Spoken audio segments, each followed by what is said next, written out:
Buenos días, tardes o noches. Nosotros somos el equipo número 1 que está conformado por mí, María José Alcocer Blanco, Adrián Bojocres Valderas, Luis Camaraúc, Ángel Flores Carrillo, Alejandra Franco Matú, Claudia González Castro y Gabriel Rosado Loría. Nosotros somos de la preparatoria estatal número 8 y le vamos a hablar sobre uno de los fenómenos más comunes en el planeta, los terremotos y sismos. Por más comunes que sean, es impresionante la cantidad de gente que desconoce de la información e importancia del conocimiento ante una situación de peligro frente al fenómeno natural tan común y que podría llegar a tener resultados devastadores. Hola, yo soy Luis y le quiero aclarar primero, como primer punto, la definición de un terremoto y sismos. Un terremoto es el movimiento brusco de la Tierra, con mayúscula ya que nos referimos al planeta, causado por la brusca liberación de energía acumulada durante un largo tiempo. Del mismo modo, una vez que ya tenemos el concepto general del término terremoto, hablaremos sobre los conocimientos básicos de un terremoto o un sismo. Durante un terremoto se generan zonas las cuales son muy importantes, ya que estas marcarán donde hay mayor impacto o movimiento. El primero es el hipocentro o foco. Ese es el punto de profundidad de la Tierra desde donde se libera la energía en un terremoto. Cuando ocurre en la corteza de la Tierra, puede llegar hasta 70 kilómetros de profundidad. Se denomina superficial. Si ocurre dentro de la superficie terrestre, puede llegar hasta los 70 y 300 kilómetros de profundidad. A este punto se le reconoce como centro de la Tierra y se ubica a 6.37 kilómetros de profundidad. El siguiente punto es el epicentro. Este es el punto de la superficie directamente sobre el hipocentro, desde donde se capta la intensidad de un terremoto o sismo. Hola, pues bueno, a continuación yo les voy a hablar de lo que son las causas por la cual un terremoto se podría originar. Se los voy a empezar a decir de el más común hasta el menos común. No el menos común es que sea imposible, sino que ha pasado, más en muy pocas ocasiones ha pasado, ya que la última es causada por el ser humano. Las demás son por naturales. La primera y la más común, la que todos conocemos, por la cual apuesto que el 80 o 90% de las veces que se origina un terremoto es por eso, es por la causa tectónica. Esta causa se origina debido al desplazamiento de las placas tectónicas que conforman pues la corteza, ¿no? Esto afecta grandes extensiones y originaría lo que sería un terremoto. Por consiguiente sigue la volcánica. No es por el volcán en sí por lo que se origina el movimiento de las placas tectónicas. Perdón, el terremoto. Se origina debido cuando una erupción de un volcán es completamente violenta y genera grandes sacudidas al radio que está cerca de lo que sería el volcán. No, por ejemplo, uno que es a causa de la tectónica, pues se genera un radio un poco más grande. No, esto afecta más lo que sería el redondeo, el radio de el volcán. Por consiguiente tenemos por la causa de hundimiento. La causa de hundimiento es cuando al interior de la corteza se produce una acción denominada erosiva, que, como lo dice, se hunde, pero la acción, la erosiva, se produce en las aguas subterráneas, no en la tierra, sino en las aguas subterráneas. Esto ocasiona un vacío el cual termina teniendo un sedimento y pues por el mismo peso, como vuelvo a repetir, cede lo que sería la tierra y este sedimento que va ocasionando pues genera sismos. El siguiente y el penúltimo es los deslizamientos. Ya vimos hundimientos, ahorita vamos a ver deslizamientos, que los deslizamientos son por el propio peso que una montaña tiene.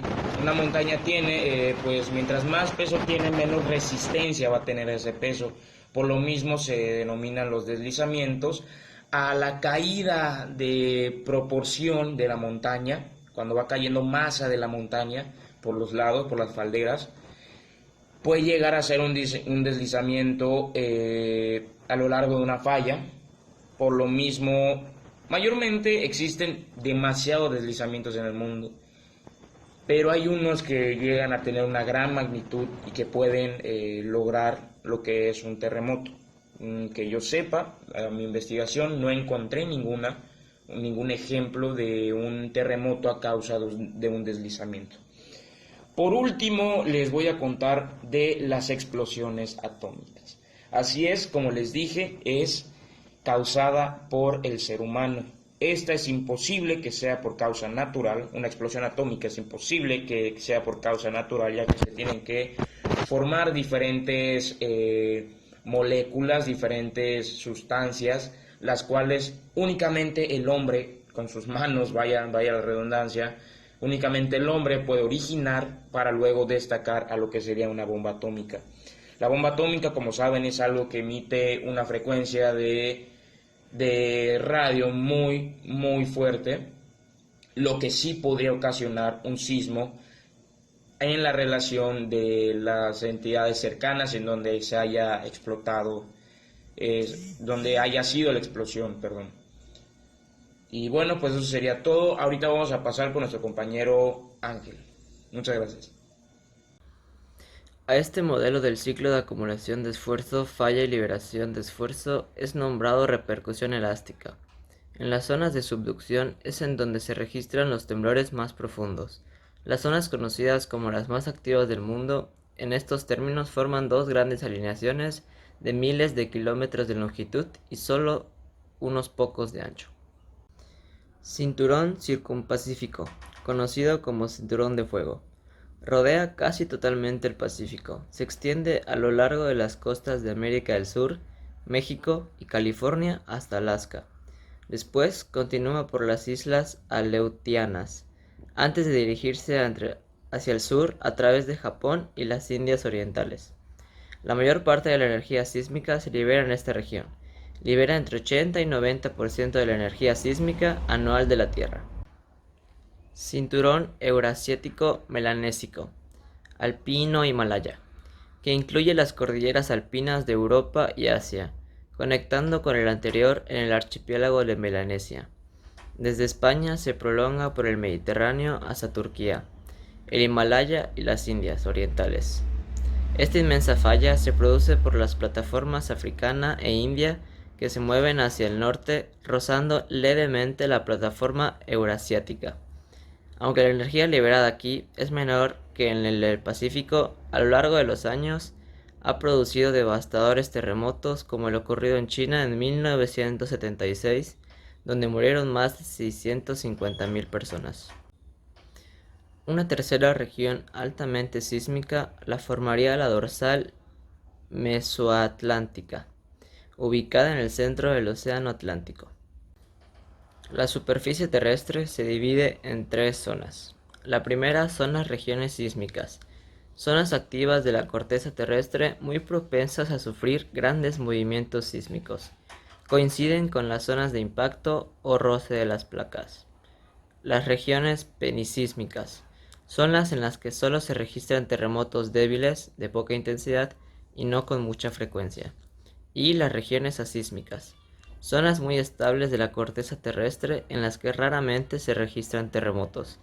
Son sobre todo regiones muy antiguas de corteza de tipo continental, escudos.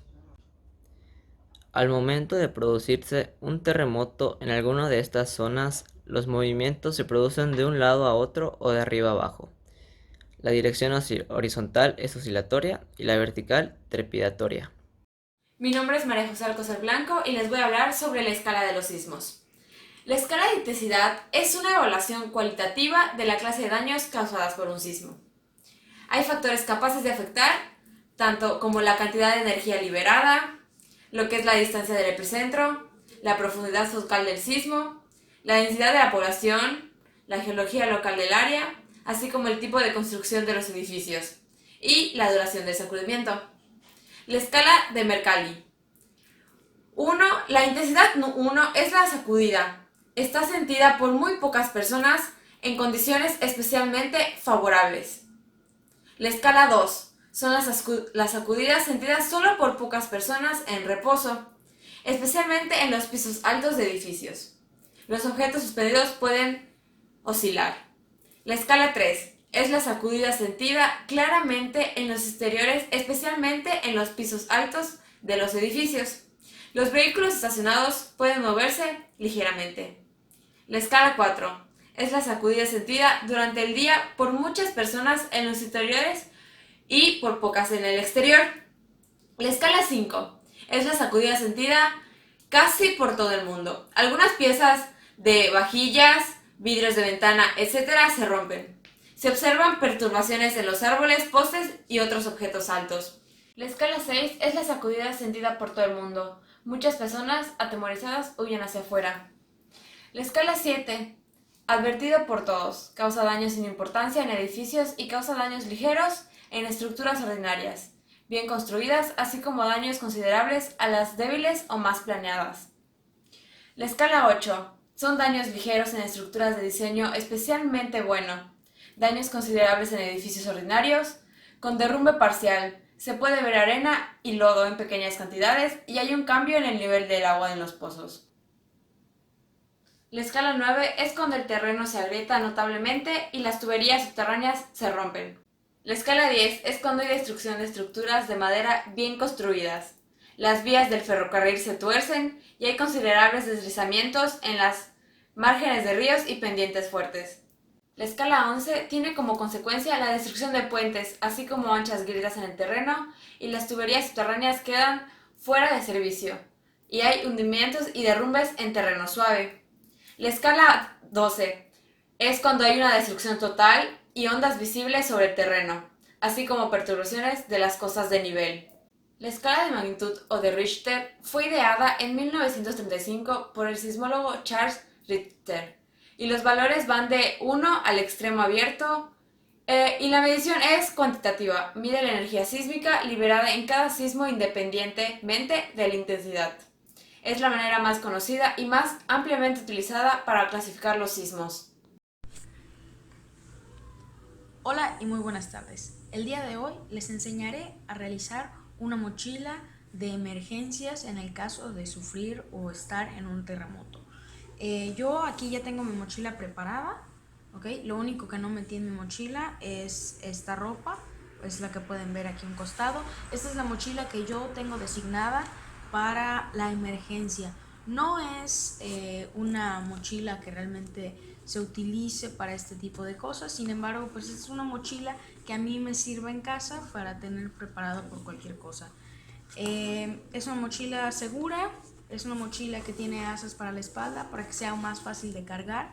Y bueno, ahora sí, empecemos con lo que es la prevención. La prevención son esos conocimientos o todas esas cuestiones las cuales nosotros nos preparamos antes de que algo suceda. Entonces, antes de que un terremoto suceda, nosotros ya estamos preparados con una mochila, con la información necesaria, ya en nuestra familia, en nuestro trabajo, etc. Ya designamos una persona encargada para las brigadas, ya designamos una persona encargada para cada tipo de cosas. Entonces, aquí nosotros tenemos un pañolete o un paliacate, como le decimos acá. Nos puede servir para hacer torniquetes en los brazos o en alguna parte del cuerpo que te hayas cortado, para cubrir alguna herida o en el caso de que haya algún incendio que es de común en el tipo de terremotos muy fuertes en los cuales se pueden romper las tuberías de gas o pueden haber algún incendio pequeño. Bueno, pues tenemos esto para taparnos la nariz. Claro, primero hay que mojarlo un poco y después ponerlo en nuestra nariz para evitar respirar el hollín. Esto es sumamente importante. De este lado tenemos un botiquín, el cual realmente compré en una farmacia. No tienes que armarlo tú solo, puedes ir y comprarlo en una farmacia. Realmente es muy sencillo. Este prácticamente trae gasas, un poco de alcohol, desinfectante, guantes de látex, bandoletas o curitas y todo ese tipo de cosas. Por otro lado, aquí tengo un par de vendas, las cuales podrían ayudarnos para cubrir alguna quemadura o poder ayudar a alguien que se haya lesionado y requiera de ellas. Sumamente importante, ¿ok? Son nuestras identificaciones. En mi caso yo tengo aquí la de la seguridad social, la de un hospital, y aquí tengo una identificación más. Del mismo modo, también sin pasar y sin quitarnos de las medicinas, aquí tenemos un tubito en el cual pues contiene cualquier analgésico, o en este caso tiene diclofenaco, el cual pues nos va a ayudar en el caso de que pues nos lastimemos y tengamos dolor. Yo sufro de asma, por lo tanto yo decidí poner mi medicamento, ya que por los movimientos que va a haber, por las caídas de algunos edificios, el polvo podría dificultar mi respiración. También aquí yo decidí poner un reloj, el cual es pequeño, es de baterías, y pues todos sabemos que los relojes realmente les dura mucho la pila. Este es un reloj de batería, como pueden ver, y pues simplemente lo utilizo para poder llevar un control de la hora en caso de que yo me quedara sin batería en el celular. También por este lado tenemos una linterna. Si no, esta es una de las cosas más importantes, al igual que un silbato, el cual yo no tengo, pero es muy importante tener en cuenta que debemos de tener silbatos. En mi caso, esta linterna lleva baterías, también puede ser recargable, y si no, la mía podemos utilizar la luz solar y se carga. Realmente es una muy económica, y pues nos podría sacar de apuros en el caso de quedar encerrados en alguna construcción. También para eso se requiere de un silbato, porque puedes hacer ruido sin tener que estar gritando y los brigadistas podrán llegar a ti. Del mismo modo, es súper importante llevar un poco de papel. Yo lo tengo suelto, sin embargo muchas personas prefieren llevar una pequeña libreta y algo con que apuntar. Esto es realmente por el hecho de que en muchas ocasiones la gente se pierde, y para poder estar buscando y ayudando a las personas a encontrar a sus familiares, sus seres queridos, pues requieren hacer una lista. También aquí tenemos vitaminas o productos energéticos, los cuales son muy importantes y también que tenemos que tomar en cuenta, debido a que en esos momentos pues va a escasear mucho la comida, o va a escasear un poco por unos momentos en lo que se organiza todo después de este suceso. Pues es importante mantener nosotros nuestras vitaminas, nuestras sales en el cuerpo, porque una deshidratación sería terrible en este caso. La higiene, en este caso yo acá tengo un jabón. En mi mochila también suelo cargar unas tijeritas, también suelo cargar un cepillo de dientes, un poco de pasta. En este caso el jabón lo podemos utilizar para el cuerpo o para la cabeza, porque la higiene es muy importante.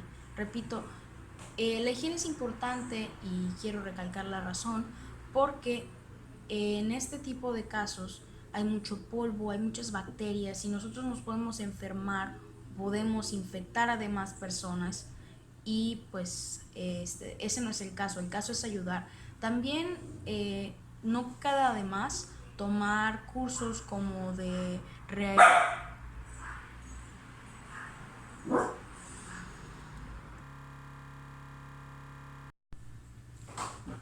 La prevención de un terremoto no solo conlleva el fabricar una mochila de emergencia, sino también contar con la información necesaria, la cual nos ayudará a pues tener una experiencia menos traumática, o realmente, si lo quieren ver, un poco más cómoda durante este acto, ¿ok? Durante este hecho. Es importante, como mencioné al inicio, que pues tengamos comunicación. Si vivimos con una familia, es importante que enseñemos a los niños a hacer un simulacro, hacer un simulacro en familia y que ellos sepan cómo actuar estando en cualquier sitio. Buscar lugares seguros, informarles cuáles son los sitios más seguros, como por ejemplo los marcos de la puerta o algunas mesas, ¿ok? También que se alejen de las puertas, que se alejen de el agua que pueda estar corriendo en los pisos debido a que puede haber algún cable y este cable caer en el agua y provocar algún accidente. De que se alejen de las fuentes de gas, del fuego, de todo eso son informaciones que es importante que nosotros sepamos. Tenemos que saber cómo actuar, tenemos que saber cómo formar nuestra mochila, tenemos que saber que esto es un simple hecho desafortunado, si lo quieren ver de esa manera, el cual nosotros tenemos que aprender a sobrellevar. Entonces, para concluir, realmente les deseo que nunca sufran un terremoto. La verdad es que a mí ya me tocó y pues es realmente muy desagradable, yo no sabía qué hacer y de ahí pues aprendí que la importancia de la prevención, de la información y sobre todo de que tienes que mantener la calma antes, durante y después de un terremoto, porque pues es la manera más efectiva de ayudar. Hola, me llamo Claudia y les voy a hablar acerca de los simulacros. Un simulacro de un terremoto es una situación ficticia creada para fines de aprendizaje, de medidas de prevención y de protección civil en situaciones de desastre durante los sismos. Esto te servirá de manera que todos los miembros de la familia sabrán qué se deberá hacer en el momento en el que inicie un terremoto, si han practicado y revisado los pasos a seguir en grupo. La mayoría de las lesiones y de las muertes ocurren cuando caen objetos muy pesados, de los cuales deberás determinar con anticipación cuáles serían los lugares más seguros en tu hogar. Bueno, para concluir, primero es la seguridad de uno mismo y de ahí ver por la seguridad de alguien más. Y si, por ejemplo, el sismo te agarra dentro de un edificio, no intentes ayudar a alguien más. Primero ponte a salvo tú y de ahí ves por los demás. Porque primero es cuidar de ti mismo y de ahí cuidar de alguien más. Igual, no intentar correr, no intentar salir del edificio porque es los métodos más inseguros a los que puedes recurrir. Lo más recomendable es ponerte debajo de una mesa o bien debajo del marco de una puerta, pues estas son las partes estructurales más fuertes de un edificio. Recuerda siempre mantenerte alejado de objetos que puedan causarte daños a ti en tu físico. Por ejemplo, ventanas, objetos que puedan cortarte, que puedan causarte alguna herida grave. Y sobre todo esperar a que el sismo termine para poder salir del edificio.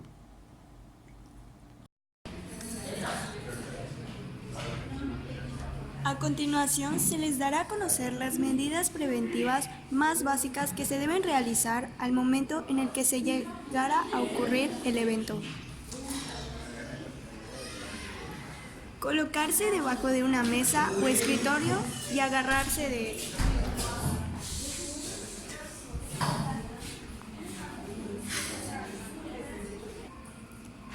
Si no hay una mesa o escritorio, cubrirse la cabeza con sus brazos y o pararse o ponerse en cuclillas, ya sea debajo del marco de una puerta o más pegada. Estos son los puntos más importantes que debemos seguir al momento de un simulacro. Primero, colocarse debajo de una mesa o escritorio y agarrarse de él.